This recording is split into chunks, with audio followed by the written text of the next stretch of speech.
Anei tō tātou haerenga.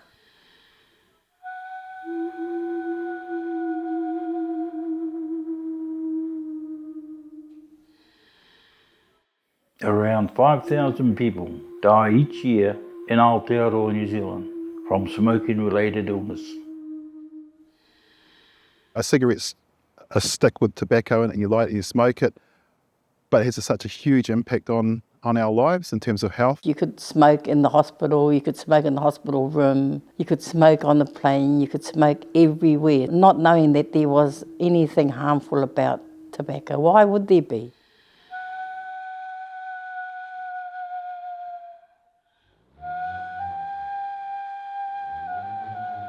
Māori women were at one stage the highest smokers in the world. None of my brothers ever reached 60. Thousands of our whānau die every year, and this is the number one cause of preventable death in Aotearoa.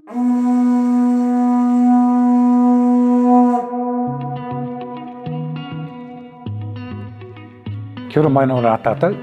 My name's Hone Harawira. O Manadu wā. Ko Sky Kemura tōku ingoa. Shane Kawana Burbrok tōku ingoa. Ko Sue Taylor tōku ingoa. Ko Faye Selby Lord tōku ingoa. Kia ora Jabanadina hau. Ko Mary Wilson tuala whata hau. Ko Catherine Manning tōku ingoa. Tēnā koutou katoa. Shirley Ann Brown is my name. Even to this day, people just look at me and go, oh, you know, she's a smoking lady. My why is for our people, for my whānau, for my children, for my future mokopuna. It's not about us. It's the health and well-being of our future generations. Don't underestimate the power that we have had in the world of tobacco control. It's been massive.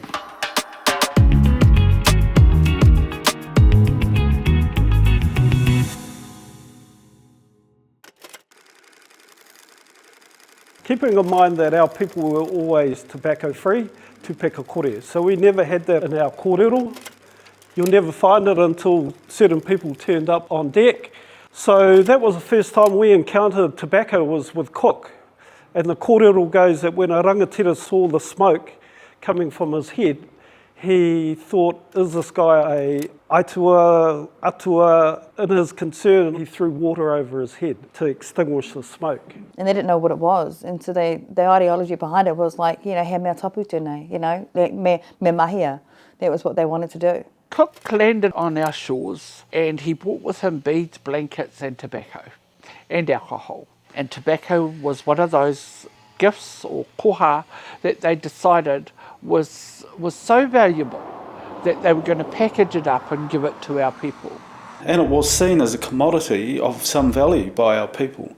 And you can see the value it was held in, because by 1840 when the treaty was signed, that was one of those products that was used as part of that signature. Tobacco's been there a long time, but it was not a tradition for our people. Māori culture was romanticised by the early painters and photographers, who often placed pipes in the hands of their subjects for the sake of art.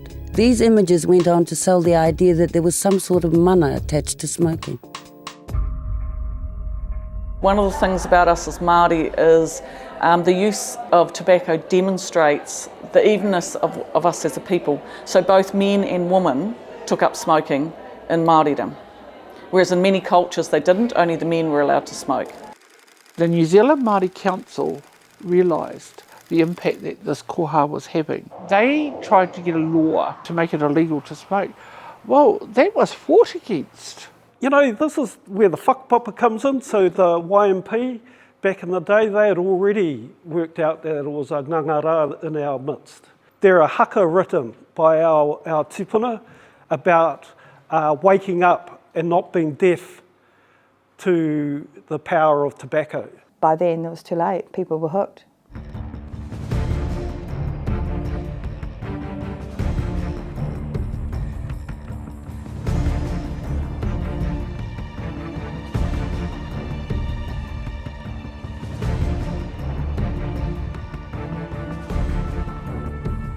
In 1964, this is where the first so-called solid evidence came to say that there was a causal link between smoking and cancer. So 61 years ago, it's not news. I suspect we'll see it again with vaping. We have to stop it. It is killing our people.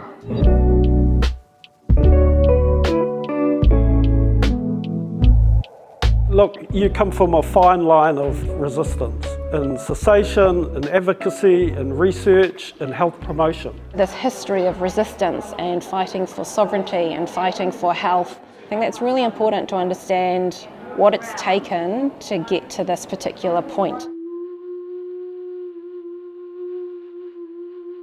My introduction to this kaupapa was through this queer whaia nāniko Manhinik and tahuna Manhinik and the Manhiniks from Ngāti Tiata. Kia ora, ko Piritania Manhinik tōku ingoa no Ngāti Tiata hau. Tana tuakana, oi mata, he ori te. Ko whaeatua. And I remember those days about our kaumātua, you know, having a smoke on the Paipa in the kitchen. To change that culture was a big thing. You know, it wasn't going to happen overnight, but it had to happen, and there needed to be some leadership in it. For my experience with tea was even as a young kid, 7, 8, and he would have been 17, that's when I believe his marae health journey started, was because of his visit over there to the Urupa, when all his cousins and aunties and uncles were dying of such a young age. He wanted to turn that around, went, this needs to change. And what he totally understood at that time was that the marae was the centre place of our culture. And what you did at the marae became part of who you were, your culture. And he always said, we need to stop smoking on the marae.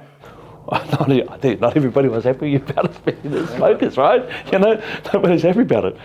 But there was the tikanga. We had established new tikanga. What we practice now is what our culture will be in the future. In 1991, Mum went round and put a whole lot of tikanga together. And so Auahi Kore, whai marae, became a tikanga o Ngāti Tiata. And she went from marae to marae, and she informed them, your marae is now Auahi Kore. It stopped people in their tracks because they said, wow, we've got to have a hui with the community, we've got to talk about this, there's got to be a strategic plan, what's our position statement, we've got to write a policy document. And she said, no, your marae is now Auahi Kore. I'll bring you aside next week and you'll work it out because that's how it is. The beauty of kaupapa is that it applies to everything. Kawa had been said, tikanga followed. This is the tikanga now. Sometimes you just need to set the tikanga. And that's exactly what she did. Leading up to that, and even after that, once we had actually got become smoke-free, that didn't mean that everybody was smoke-free.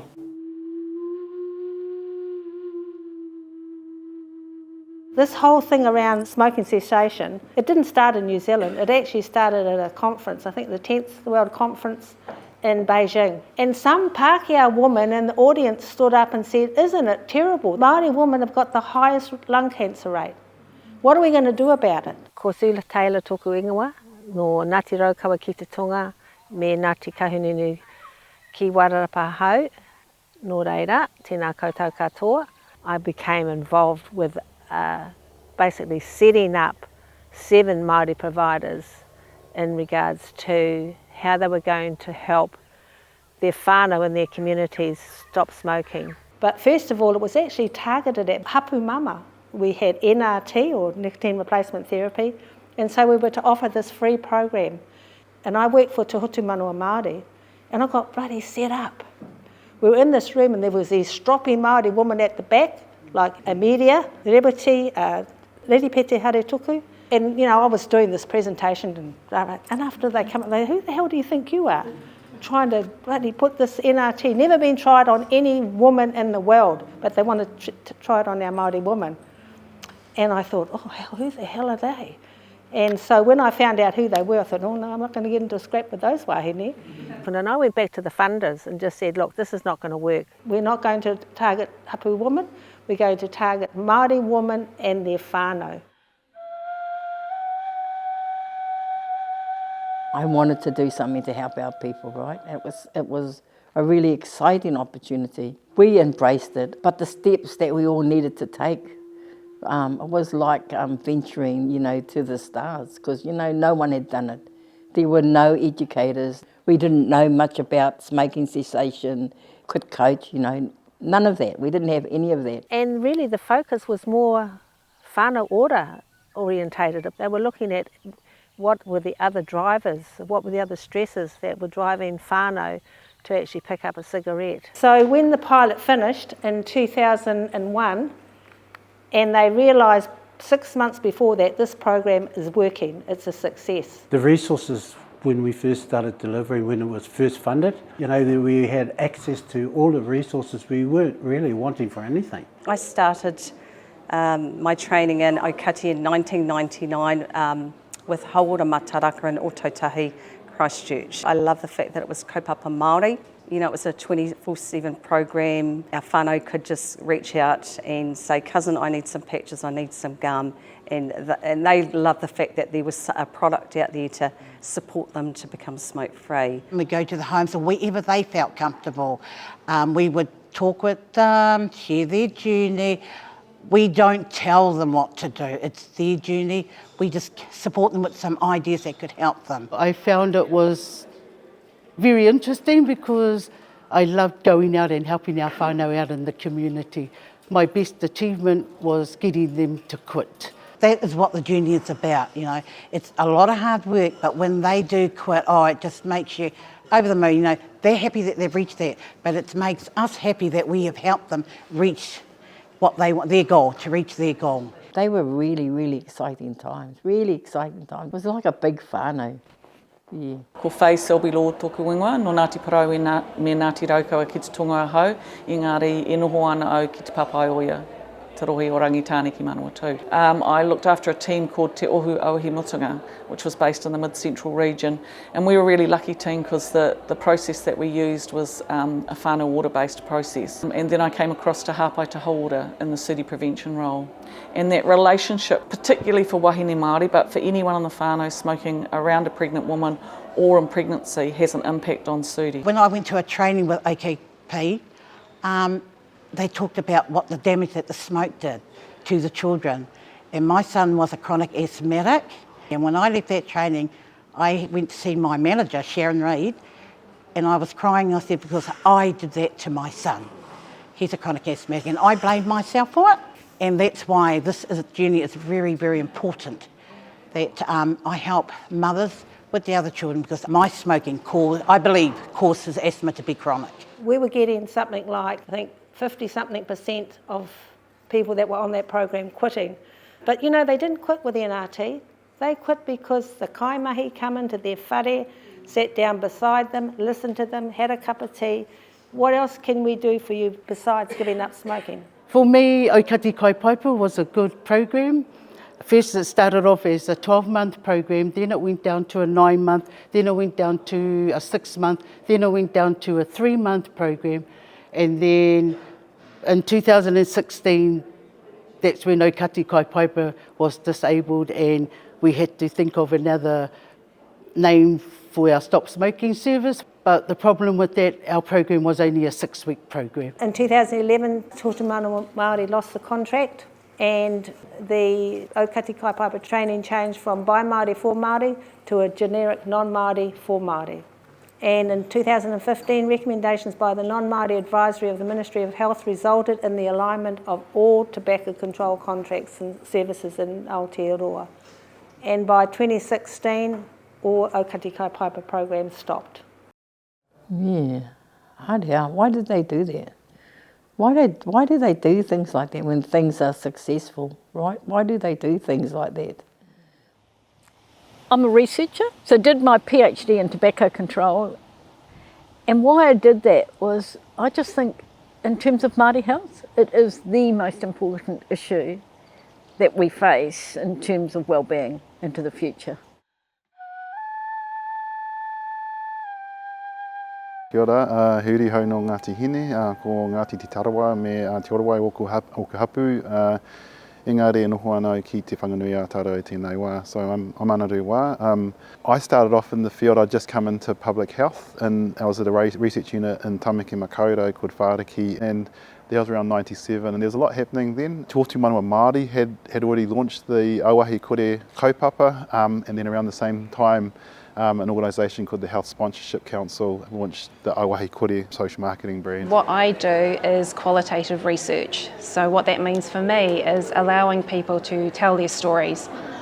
People can talk about their stories using their words and sharing their experiences about how tobacco has impacted their lives.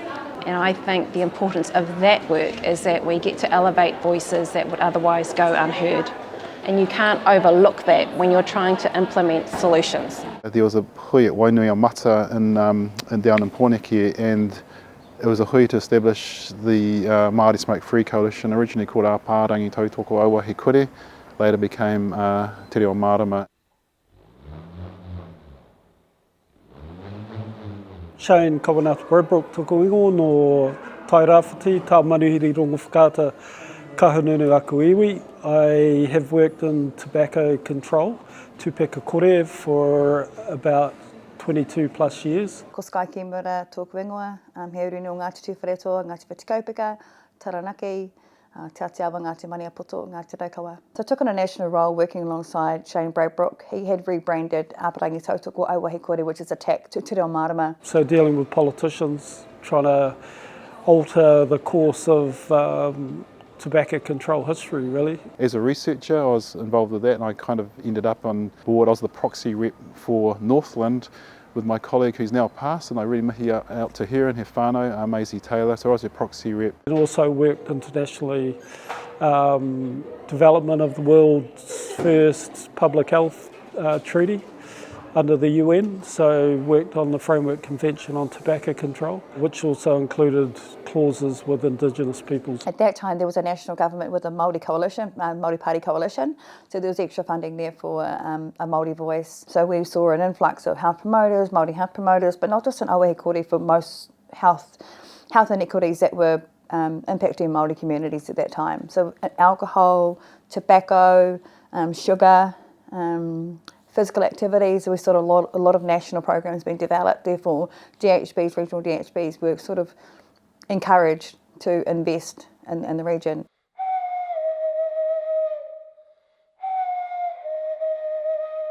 The magic in particular for Māori public health, is turning up. You know, you turn up every day. You turn up into communities every day, not just because you want something from a community. You turn up, you ask what do you need, you give, and then at some point there's a reciprocal relationship. Kia ora and Jibana, ngā ria hau o Ngāti Kanohi. So my born and bred in Hawke's Bay, my whānau is from Whangara. I came in early 2000s in the Hawke's Bay DHB Public Health Unit. I was the Auahi Kore health promoter. So Hawke's Bay, we were the first region to have all of our councils go smoke-free Auahi Kore. So we had joint signage and support from Kahununu across all of those councils. So Kahununu spearheaded a lot of that, and that was very much around Kahununu, for Kahununu and for the well-being of their people. Kia ora, my name's Hannah Linden and I'm the Green Party spokesperson on health. I'm a MP based in Taitokero and entered into smoke-free and tobacco control in the early 2000s. I was that guy in the schools with the hari doll singing Auahi Kore smoke-free, Auahi Kore, that's me, supporting both smoke-free environments but also our mothers and whānau to access quit support. They realised that maybe I was a really good fit for the smoke-free coordinator's role that they had going for public health. Because I am a well-versed Ngāti Tūkorihe woman, the first thing I did was contact via Sue Taylor and Teresa Taylor, because I knew they were working in this kaupapa, because I had to understand for me the whakapapa of what I was going to be walking into. I wasn't going to be sitting there going, well, this is what public health says. Tell me our story. Tell me what it is. We had huge leadership in Māori tobacco control, and it didn't just sit in a national space, it sat across the country, right out in public health units. You know, there wasn't a them and us, it was us. And that's what leadership looks like. I was really fortunate again to have another lifelong friend, Steve Kenny. who took the regional coordinator's role. So I met him early 2000s when he took over from Kristen. And when we talk about not only being about the kaupapa, you have to believe in it. And so Steve, in his role, every role that he had, he was at Cancer Society. He led with Auahi Kore. He went into council. He led with Auahi Kore. You know, he was all about making a difference for our people. And yeah, he did that every day.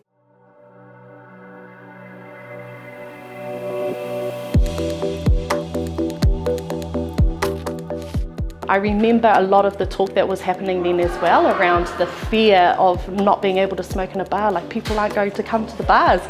And it just wasn't true. There was that fear and there was those lies that were thrown out because they just didn't want to get rid of this product.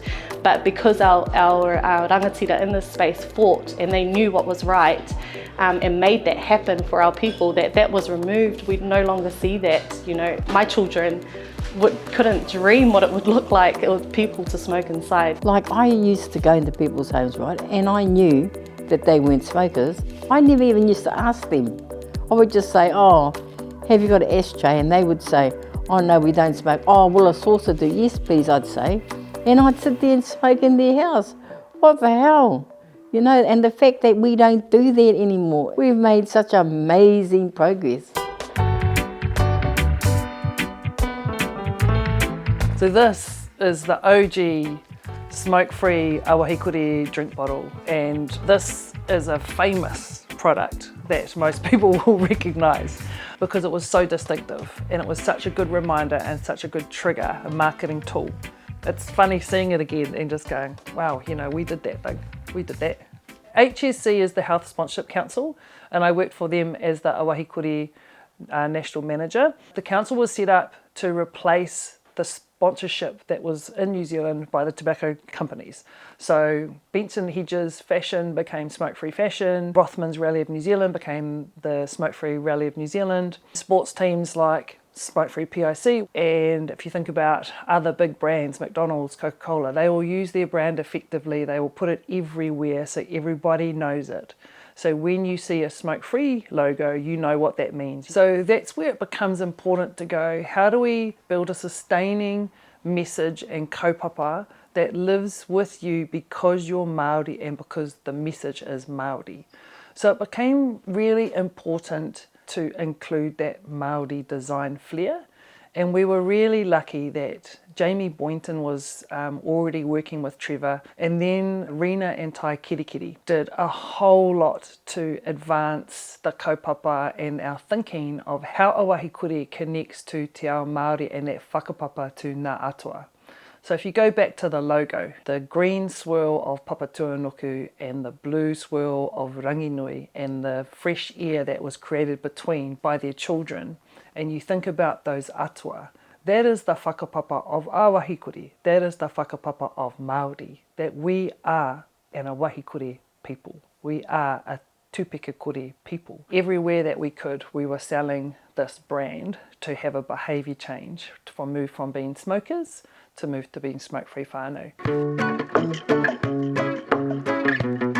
You know, we used to have our own social media. So the very first program that It's About Whānau, which people still reference even today, the money was given over to us. It was produced in-house by our own people, used our own celebrity, and then we pumped it out there. It had a massive impact, both in the Māori community and non-Māori, because it was all about whānau and it focused in on looking after our people. It was by Māori for Māori. Matariki back then wasn't a thing.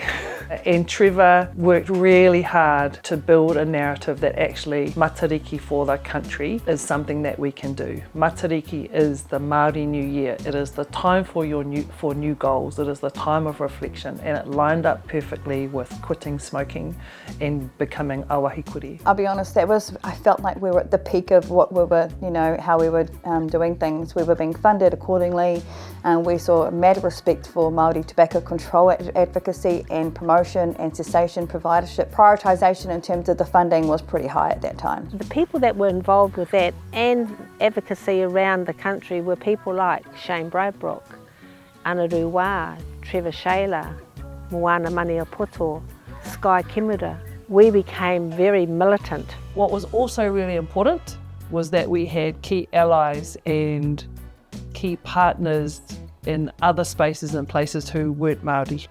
So, you know, having critical friends and partners that are Māori and that are non-Māori for the same kaupapa made a massive difference. We actually had national strategies. It wasn't a let's guess where we're going next. But what we really wanted the government to do was actually talk about the industry and exposing industry when no one's wanted to go there. In fact, not one government has gone there. Māori Tobacco Control took the bold step towards Tupeka Kore, the tobacco-free Aotearoa. It was a real good wake-up call because as long as we said we were on this slow burn game of growing tobacco over the long term and we're not thinking about getting rid of it, that was how it was going to be. And then changing the songbook and saying we're going to get rid of tobacco was a real turning point in the kaupapa. What does Tupeka Kore mean? Because not everybody thinks like that. Some people think harm minimisation, some people think, you know, personal rights, you know, we don't want a nanny state. For me, is get the shit out, you know, basically. We don't do it. We don't need it. That's when we started sharpening up our act, right? We had these quite clever approaches to health promotion. We're an endangered species, endangered by who? The tobacco industry. Let's get rid of tobacco, join the resistance movement. You know, these are hard hitting. They support our people. They attack the industry. They talk about it as being legalised genocide. And then of course, Māori Killers was our last campaign. And you can see some of those Māori Killer cigarette boxes out there in the main hall. And it was true, they used to get stolen all the time. Every time you put them down, they're gone. Mainly because they thought they were real cigarettes, I have to say, for some of them. And then they were highly disappointed when they opened up and there was all of this health promotion stuff in there. Katoa. And we launched it and said, we're the Māori Killers Tobacco Company. And the look on people's faces, we had people walk out who were appalled that we were getting into this business of tobacco. Of course, it was just the farce. Being in that room and knowing what was going on and knowing other people in that room didn't know what was going on and having them sit there very uncomfortable and then just walking out in outrage at this product that was being launched with this name. It was a really impactful event to say, yeah, but that's what's been sold every day. The packaging just looks different. We might as well own the company to kill our own people. That's how brutal we were talking. You know, the term big tobacco was really quite an Americanised way of looking at it. But I think in tobacco industry interference here in Aotearoa is so very real. The thing that happens about lobbying when you are very wealthy and you have huge amounts of power and huge amounts of resource at your beck and call is very dangerous. And that's not us, that's the tobacco industry, obviously. For us as Māori, legislation has been the taniwha, but we need legislation to get rid of the industry. They are the taniwha, not tobacco, not vaping, it's the industry. Probably the thing that was critical was pulling together the Māori Affairs Select Committee and the inquiry on the tobacco industry, which led to Smoke Free 2025.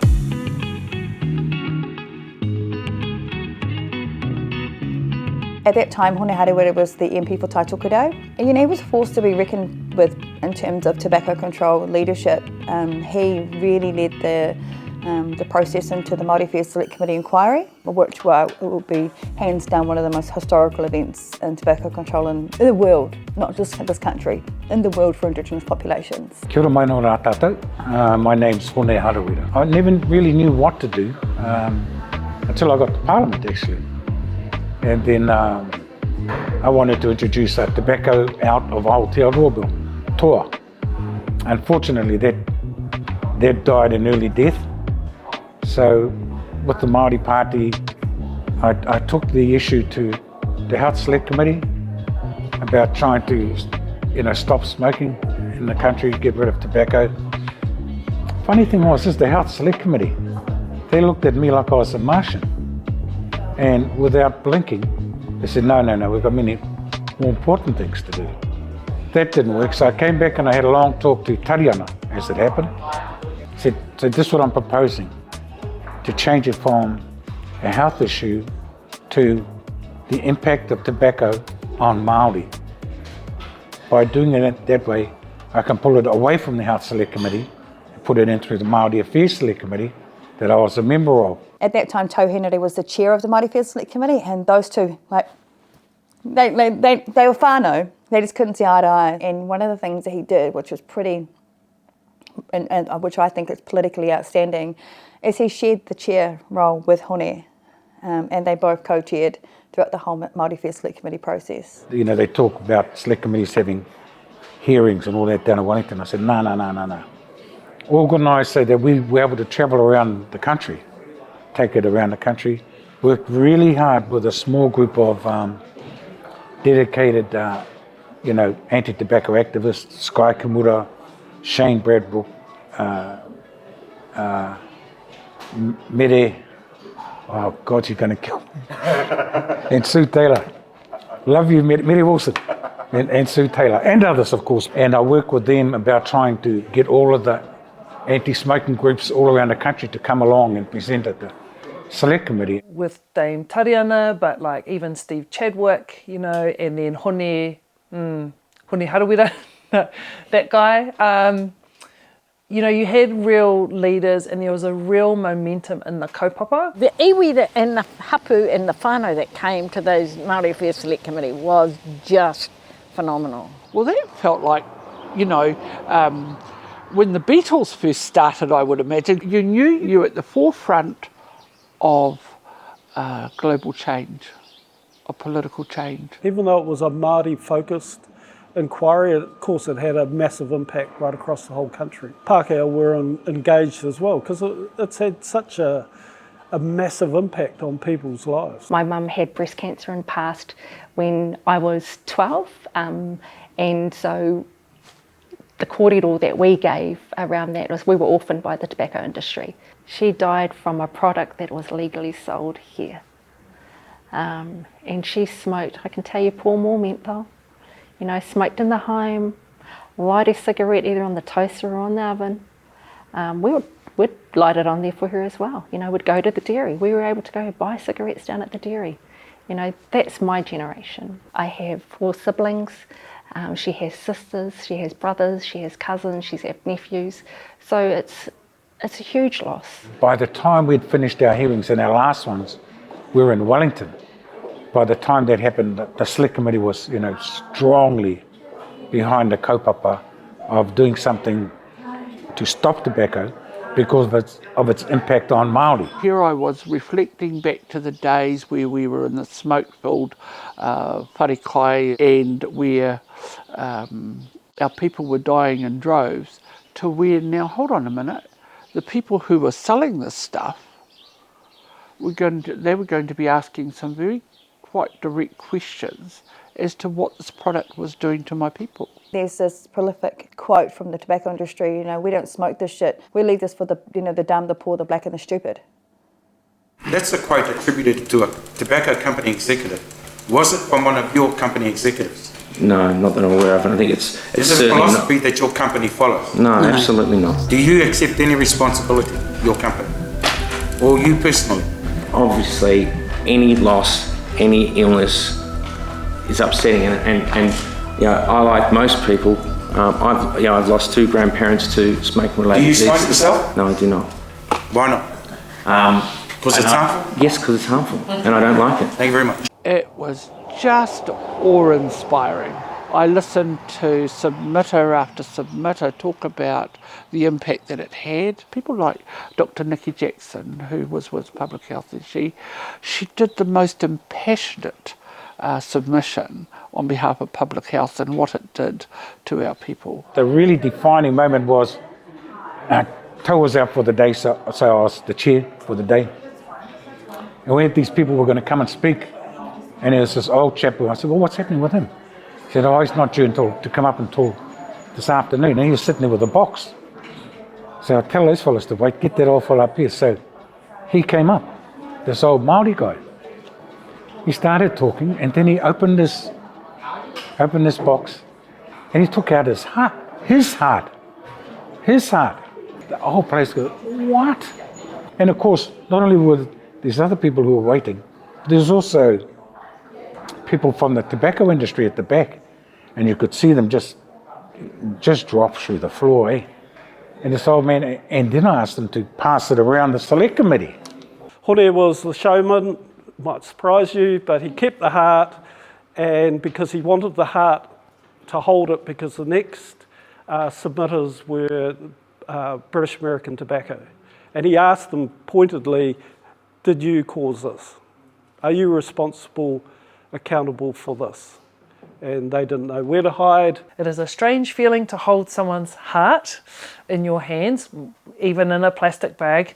But what a privilege for him to share that with us in that room on that day, to tell his story of how tobacco had impacted his life. It makes me teary thinking about it. By the time that particular hearing was over, it was a done deal. When Tariana finally got around to developing a bill, because she was the minister, I wasn't the minister, she was the minister, and she put that in the House, it just went through spectacularly. And people from all parties, some in tears, who got up to speak about the importance of it. So, yeah, that was huge.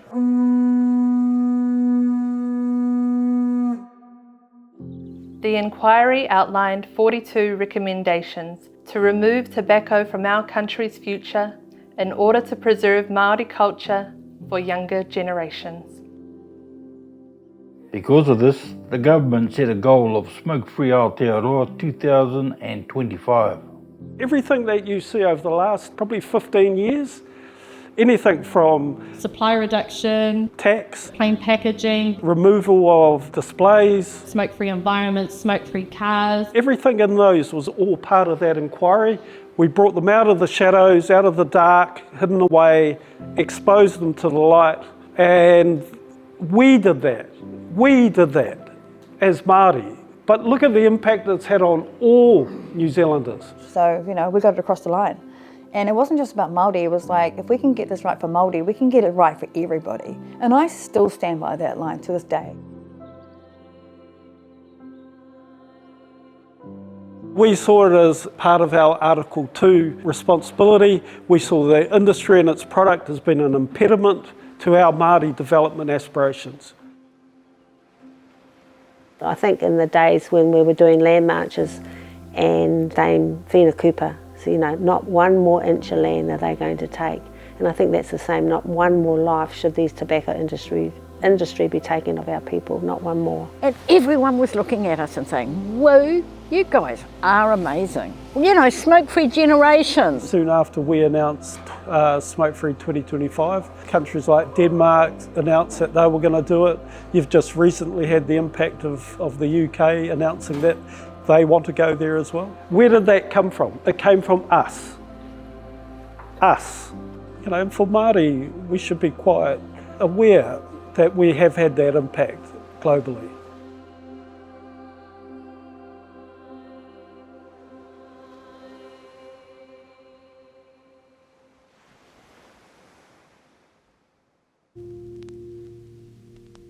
Unfortunately for us with Te Reo Mārama, because of our militant style of doing the mahi out in the community, the funder was not happy with what we were doing. I think one of the comments was we were too far ahead of ourselves.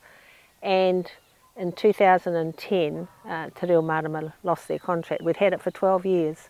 Basically it was like, stop targeting the industry, you need to actually get people to quit smoking. But we knew that the only way we could get people to stop smoking was actually get rid of the industry. But again, I want to mihi to Shane because as our director, he was targeted all the time. Definitely phone hacking, computer hacking, times where you'd go into the office and realise someone had been in the office. His car broken into, their offices broken into. Then we ended up in a book. It was about how big tobacco influenced politicians, particularly Cameron Slater, who was known as whale oil, had a column going. Yeah, he was just scathing of some of the things that we were actually doing. You know, you think public health, wouldn't cause that sort of attention, but it does. Yes, there are prices that you pay. For me personally, that cost was mental health breakdown because we were trying to take the industry to court. We won a defamation case against people that worked on behalf of the industry. You getting shot down every time in the media because you're told by certain members in a certain right-wing group that you are a terrorist, that you have embezzled money, that you're a fraudster, etc., etc., etc. There's a cost to that, and my head just went other places for about 2 years after the case. That's the dark side of what you do when you're fighting these sort of people. They've got a lot of money, and that's who we're going up against. The ability of Māori leadership to influence and participate in tobacco control was severely eroded in the decade that followed. The government instead focused on contract-driven, individualistic smoking cessation interventions. We started to see some changes in terms of, aukati Paipa got stopped getting funding.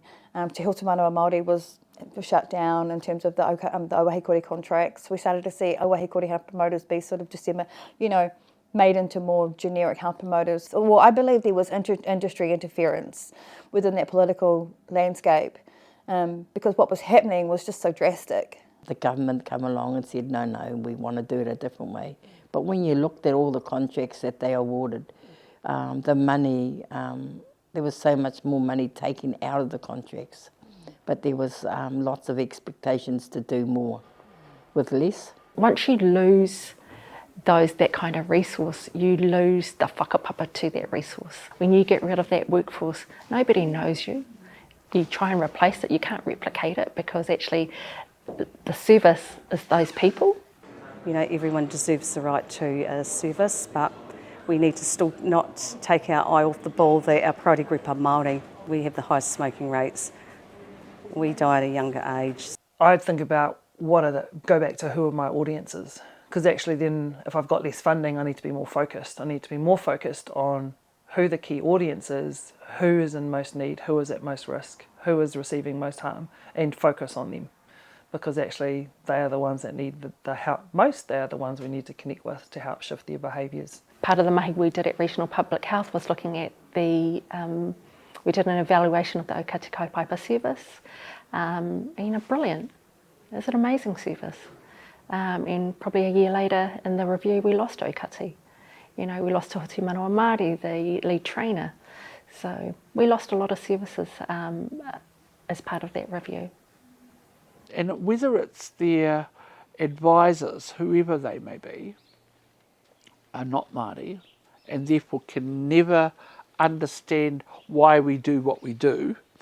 It's hard to design a service around a value system that doesn't belong to you, so they design their own for people that are not them.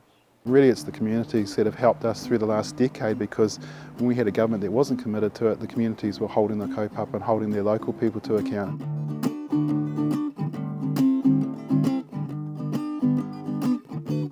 Why is community important? Because that's the end result, isn't it? We often do two, or we design a program that's designed without their thought or reality. And we go after 5 years ago, oh, that didn't work. Our people know what is best for them. Tēnā koutou katoa, ko parihaka te maunga hātia te awa pehi aori e te marae. Nā te hau te hapu, nā pui te iwi, Shirley Ann Brown is my name, and my role here is I'm a believer. If we allow them to hold the pen and to facilitate and be the informant of practice, mate, we would be far better off. I feel in a privileged position to be able to work with our community directly to see what does health promotion, what does smoke-free look like when it's led by our people. By Māori, for Māori, to Māori is the actual goal, our own tino oranga tiratanga, our mana Motuhake. So there's a big groundswell around different groups all coming together because we should be able to determine for ourselves what that means, what that looks like going forward. So whether it's tackling smoking, whether it's tackling vaping, there's a real groundswell already that we can leverage off of iwi, whānau, hapu, all coming together as one to make some change for everyone. And I love the whole kōrero, get it right for Māori and all benefit. So I'm a firm believer that if we give our communities the opportunity and the authority to reclaim what they know works for them and what matters to them, we can see magic happening in our community.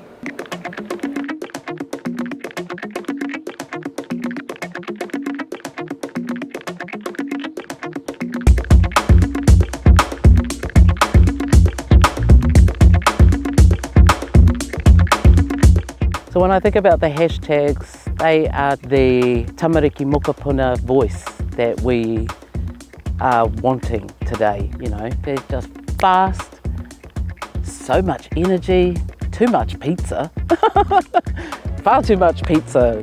In 2011, the Dominion Post reported that people smoking in cars carrying children was 11 times higher in Waienga than in Karori.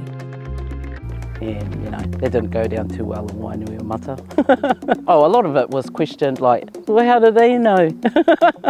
And how they know is they had people, you know, on either side of Waienga Hill just counting how many people they saw in their cars smoking and while carrying children. So there was a bit of pushback, and then many people would know in Waienga, if you want anything done, it's Leah Clark. So Leah was like, well, what do we do about this, you know? What can we do? So, you know, part of that was, I guess, the growth and the birth of the hashtags. Those rangatahi were able to actually articulate how that, you know, impacted them. It's all about right now, right here for rangatahi. I feel like this, I don't like that, you know. Smoke-free cars sort of birthed out in that community, and the kids were just on fire. They were doing local talks, they were having to do submissions. We were on haerenga all the time going into Parliament. When I came on board with the hashtags, we were just in the second wave, heading into the third wave. So recruiting more rangatahi that wanted to voice their opinions about what was going on in their community. We are the third wave of hashtags. I am Rihanna Leafapaki. I'm Hanova Moni. We went to Parliament and we did some oral submissions. We were pushing the smoke-free cars legislation. I was a bit nervous talking in front of all of them since they're higher up in the Parliament. I really wanted to get our point across and push the kaupapa, so when we got in there, the nerves kind of went away. Kia ora, my name is Rihanna Leafapaki. Children have been sitting in cars, breathing in second-hand smoke for too long. Yeah, my heart dropped because there was so much people there, but at the same time just got into a zone and then, yeah, just did my own thing. And this one time that we went into council with them, the kids were amazing. They just stood up and said, well, you didn't listen to me the first time, and so I'm back again. We felt like we weren't being heard since we had to keep continuously going back and pushing the same thing to be done. One of our biggest supporters within our community was the Waienga Rugby League Club, especially in, you know, promoting smoke-free spaces, smoke-free sidelines. They were behind it 100%. I'd like to say 150% actually.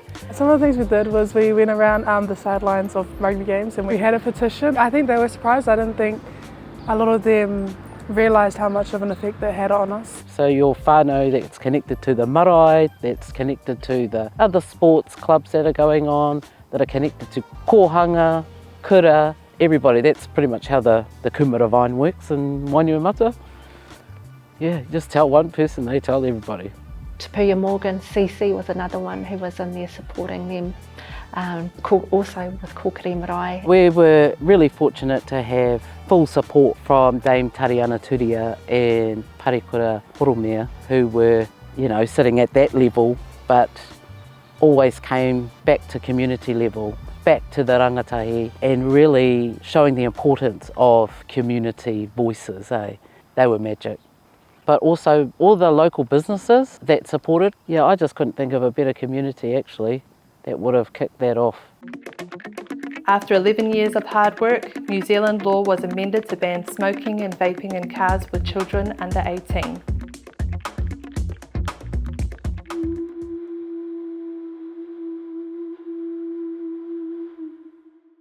I've heard lots of discussion around Dame Tariana Turia, and I have the same admiration as I talked about previous queer Dame Naneko Minhinik, via Donna Richards, and that I watched this queer as she apologised to these tamariki for taking 10 years to introduce the smoke-free car law that should have been introduced when they first made a commitment to the government's goal of 2025. And I thought that is the most humble thing I've seen in all my years, because for a queer of her status to talk to our tamariki and say, and tell them I should have done better by you, that's a very fearless and brave thing to do, I thought.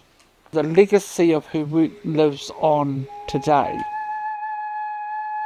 I guess the biggest thing for me, though, is I never ever thought in my lifetime that part of the end goal of 2025 would be to introduce vaping. Yes, so they might be able to say in 2025 there are less people smoking, but how many more people are vaping? And that for me is the real sad part of all of this. One swapping one for another, you know. Yeah.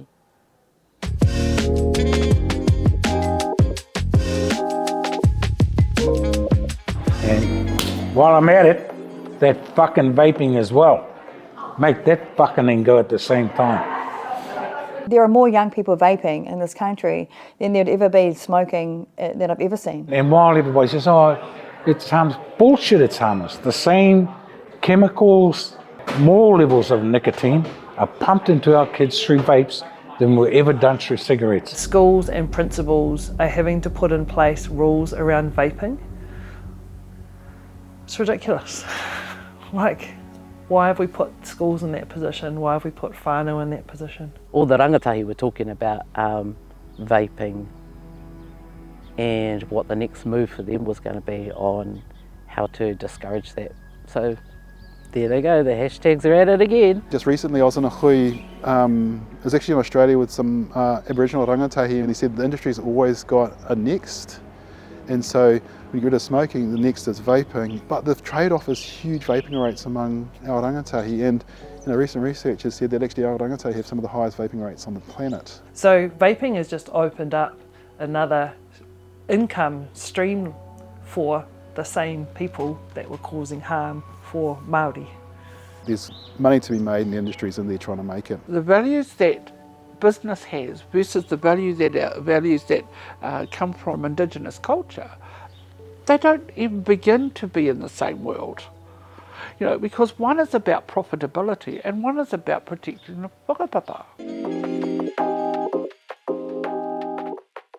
What was unique is they'd set this commitment in place for these 42 recommendations for the government. They set the goals. I think 2017, 2019, we asked for an update, an audit from the Māori Affairs Select Committee, and we went along and all they could tell us is they'd achieved 3 things out of 42.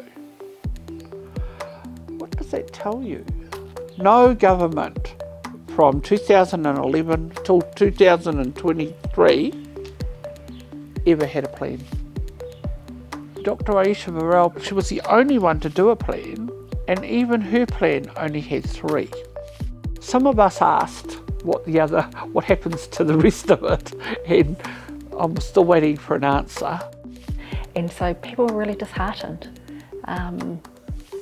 We'd gone from this being able to share our story, feeling connected to not only the people that we told the story to, but to the system. I wondered where they got the end date from, 2025. Where did they have a bloody secret looking glass or something that said actually by this date people will be smoke free, right? Didn't make sense to me.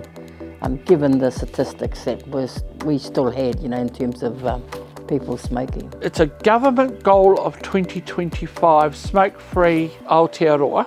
And this is important too.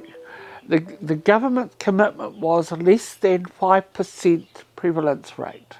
And why I say that's important, because people thought that New Zealand was going to be smoke-free. And again, for that little girl in Kuku who always asks the why, my one is, so what happens to those 5% you've left behind? Are you okay with them dying?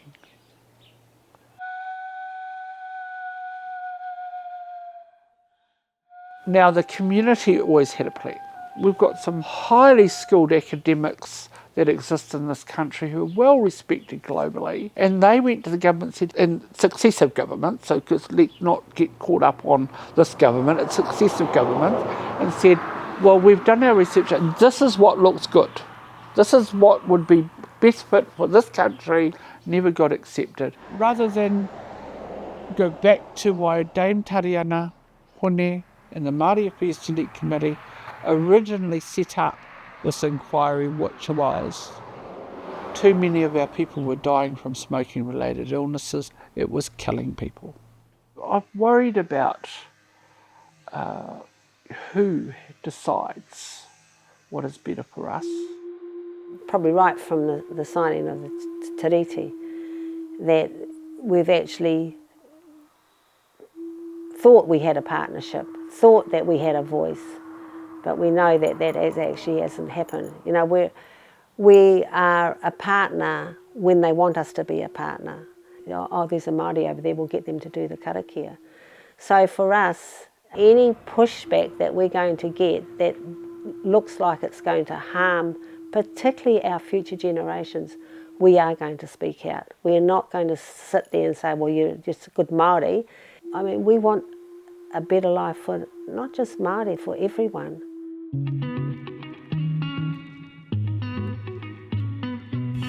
You know, we're on target, to get under 5% by Christmas 25. Well, New Zealanders generally 3%, but Māori down from the 30s and the 40s down to 7%. And all we needed to do then was keep pushing those things within Māori circles until we were below 5% as well. That would have been huge.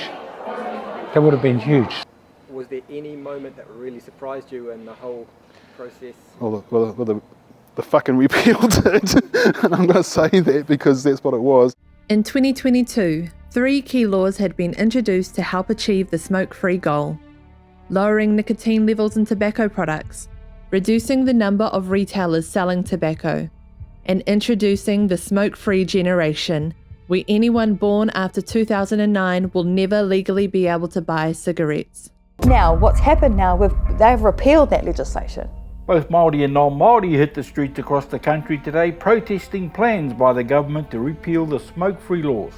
A petition with almost 50,000 signatures was handed over in the capital.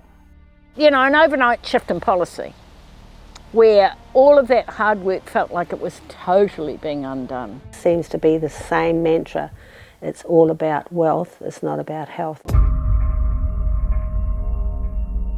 Part of our action was to put in a Waitangi claim. We put it under urgency. The government pushed through to repeal before that hearing was held. We're still waiting for a hearing date. And it's not like you're going to win anything, right? Like, we will go, yes, it was against another breach of the treaty, no surprises there, and then so what? But the so what is that we put our po in the ground and we fight these fights. If we don't do it, then we're just rolling over. It's relatively extraordinary in my view that this government is pushing so many repeals or changes to law or new pieces of law through under urgency. There was no consultation or engagement with these Māori groups, and there's no clear or convincing rationale for the change that I've been able to see. Removing the smoke-free generation means that we have got a group of young people that could have never been exposed to a product, and now they will be open to the marketing, to the product, and never have that opportunity to be a solely smoke-free generation. And that's sad. Yeah. The industry is back, full-blown. We've got tobacco lobbyists, literally in swearing-in ceremonies. You are seeing direct lobbying straight into government. A lot of it is, under international conventions, is illegal. It's just been ignored. And whether people like it or not, the industry won the election last year. The industry, the sugar industry, the tobacco industry, the alcohol industry, the forestry industry, the mining industry. Like, we've just got to be really real about this. We've got Shane Jones. He's got his mate Uppy Dawson right alongside him. So that's how far In a very quick time, the lobbyists have got in. You had people like Nicola Willis saying that basically we're going to give up our young generation to get our tax take. It's appalling. That hit the fan overseas. People were shocked that we were going backwards like this. We were seen as world leaders here.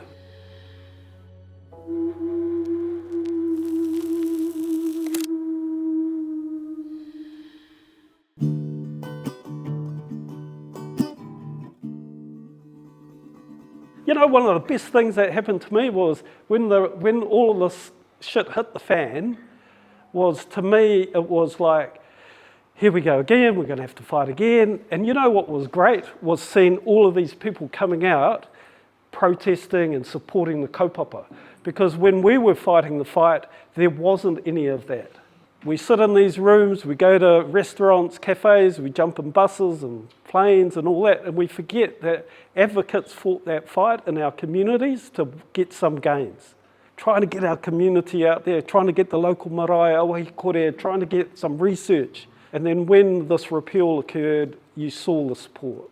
Thousands of people coming out, people writing submissions, and the media coverage. So the kaupapa is still an important kaupapa. In fact, it's shifted from just being merely in the background to being a taonga, in my view. People now see it as very precious, and it's not just the Māori kaupapa either.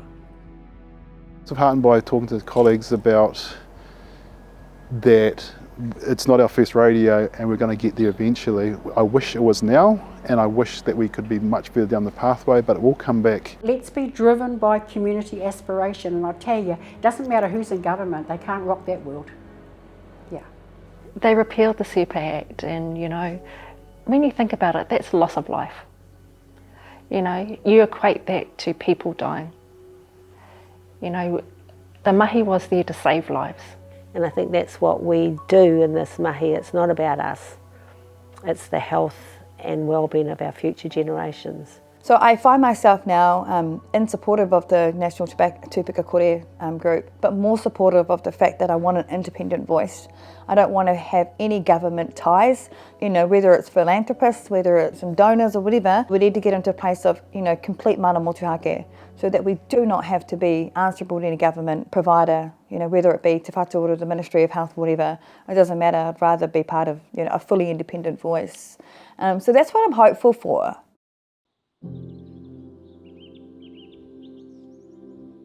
So we continue to fight, we continue to resist, we continue to advocate against the industry.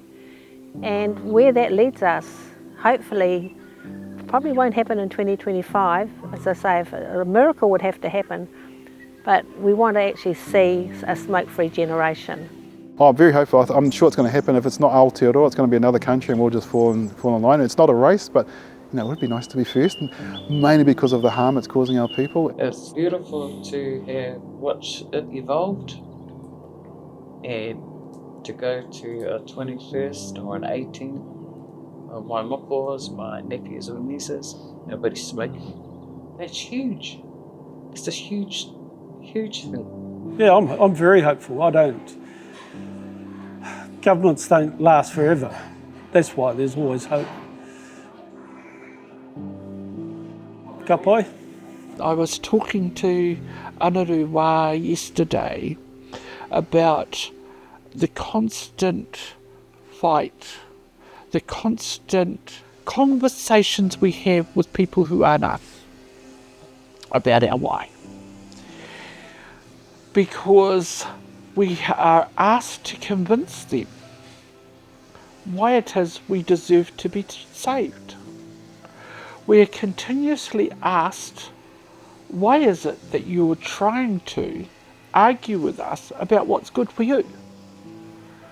When my tūpuna have set the tone for what is good for me, for my girls, for my mokopuna, and for generations to come. And you have never asked me or our people what that looks like for us. Have a conversation, kōrero with us, and don't determine and define us. Because that was done generations before I even arrived on this earth.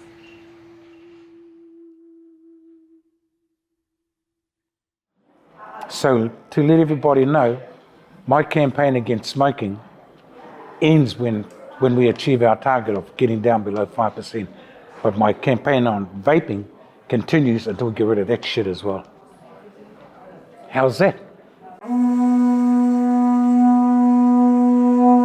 Kia maumahara tōnu ngā tāngata kua mate mai te timatanga o te rapunga. Tihei Mauri ora.